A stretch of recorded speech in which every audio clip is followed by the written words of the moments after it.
Ja, pravzaprav sem zelo, kako bi rekel, zadovoljen in se vam lepo zahvaljujem vsem za res konstruktivne razprave, za številne ideje in za sodelovanje, kot je bilo rečeno. Vseeno bi povedal nekaj besed za konec. Kot prvo, jaz mislim, da je tako sodelovanje ključ za nadaljnjo pot Slovenije v prihodnost. Ne samo za nas, ki smo danes tukaj, za vse, kot sem prej rekel, če bomo sodelovali, potem smo močni in uspešni. Slovenci to res znamo in smo večkrat dokazali. Če ne sodelujemo, smo pa sami sebi največji sovražnik in tudi to dokazujemo dnevno na posameznih področjih. In jaz mislim, da to vsi vidimo in da gre pravzaprav samo za odločitev, kateremu gospodarju pravzaprav sam služiš. Ali tistemu, ki ruši, ki spodjeda, ki nagaja, ki je zavisten in tako naprej. In to pelje vsakega posameznika seveda v smer, ki ni dobra za njegov življenjski razvoj, ali pa si drugačen, torej pozitiven, konstruktiven, sodelovalen in podobno. In jaz mislim, da predvsem mladi moramo dati zgled, da bodo služili temu gospodarju v sebi ali kje druge, temu, ki je pozitiven. Vlada mora poslušati pa tudi slišati, zato smo danes tudi s tem dogodkom se potrudili slišati in poslušati, bi pa povedal nekaj. Ne moremo vsega, kar poslušamo in tudi kar slišimo, tudi takoj udejanjiti. In če se navežem na to, kar je bilo rečeno, glejte, družba je kompleksna. Sodobna družba je bistveno bolj kompleksna kot katerakoli v preteklosti, o kateri smo se učili iz zgodovinskih knjig. Za tako družbo ni možno najti dobrih rešitev, ki bi bile enostavne, bipolarne.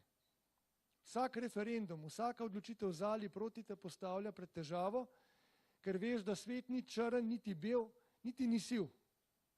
Svet je mavričen. Mi živimo v Mavrici.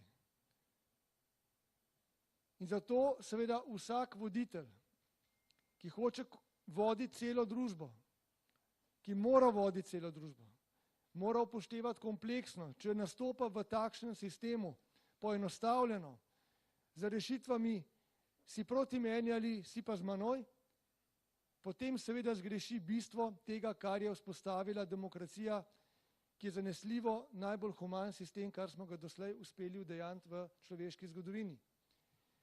In voditelj, ki zna razmišljati samo bipolarno, črno-belo, pripelje družbo vedno v katastrofo. Na kratek rok je simpatičen, na kratek rok je zanimiv, populističen pogosto, kajti s takimi voditelji prije na vlado populizem, potem pa se zgodba poruši. In zato je prav, da razumemo, da moramo vse segmente družbe vključevati, da moramo biti odprti, zato mora biti vlada, in zato si prizadevam, vedno vlada dialoga, in zato je treba biti odločen na tak način, da najprej prisluhneš, premisliš, potem si pa odločen. In ko je bilo prej rečeno, upanje, zaupanje, dovolite še nekaj o tem. Ljudje smo bitja upanja. To je zelo lepo napisal v nekem svojem delu naš pokojni mislec Trstenjak. To pomeni, da stalno upamo, da bo jutri dobro vreme, da bomo imeli jutri še vedno prijatelje, da bomo še vedno zdravi, da ne bomo izgubili službe, da bomo dobili kaj dobrega za pojesti, da bomo slišali spet dobro glasbo, da bomo šli domov varno in tako. Stalno upamo, vsak moment upamo, naš dnevni, torej vsak dan je sestavljen iz segmentov upanja. Ampak, če ni nečesa za upanjem, in to sem že večkrat predaval kot profesor, za upanjem, če ni nič, potem ni upanja. Potem smo v brezupu, potem življenje nima smisla, potem se izgubimo. Če pa imamo nekaj za upanjem, torej imamo zaupanje, se pa upanje lahko uresničuje. In če malo poenostavim, ker ne morem danes tu predavati, zaupanje ustvarjamo v družbi ljudje. Če ste direktorji dobri, voditelji, ki skrbite za podjetje in za delavce in za socialno okolje, celo pomagate širše, potem vam bodo ljudje zaupali. Če so delavci dobri, jim boste vi zaupali. In tako naprej. Vse temelji na ljudeh. Mi vsak dan zaupamo, ko se usedemo v avto, zaupamo tistemu, ki ga je proizvedel, da ga je proizvedel kvalitetno, da bomo varno vozili. Zaupamo zdravniku, zaupamo učitelju, da to, kar delajo, bodo dobro opravili. In zato je tako pomembno, da zaupamo povsod. In zato si želim, in to je tretja stvar, ki jo želim povedati, da bi naša vlada dala nek vzor tega, kaj je višja politična kultura. Kajti, če ne bo višje politične kulture, kot smo imeli v preteklih letih, ko smo padli v krizo, ko smo pravzaprav prišli na točko, da smo dobili predvsej popravni izpit, ki ga zdaj opravljamo, in jaz mislim, da ga bomo tudi opravili.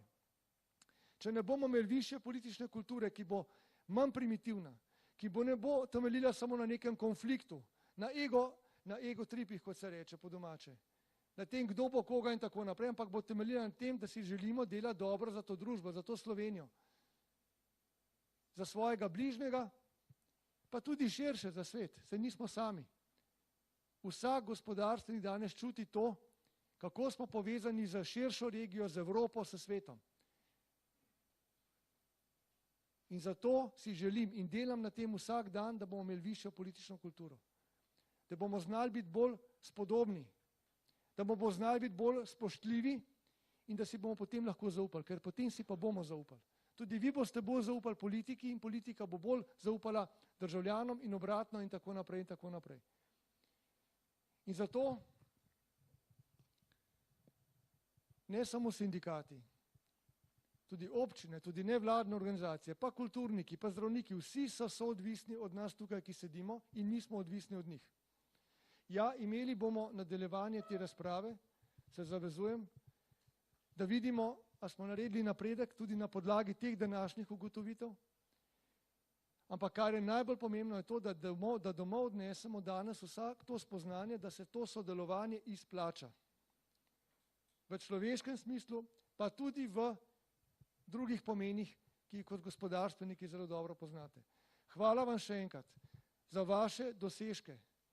Vam in vsem tistim, ki danes niso z nami, ki so v gospodarstvu ustvarili, še enkrat pravim, toliko delovnih mest, toliko uspešnih zgodb, toliko dobrih zgledov za naše mlade. To je izredno pomembno. In hvala vam, ker boste še naprej to počeli. Ker boste odgovorni stebri družbe. In hvala vam, ker ste danes tukaj in vsem skupaj želim, da gremo skupaj v sodelovanju naprej.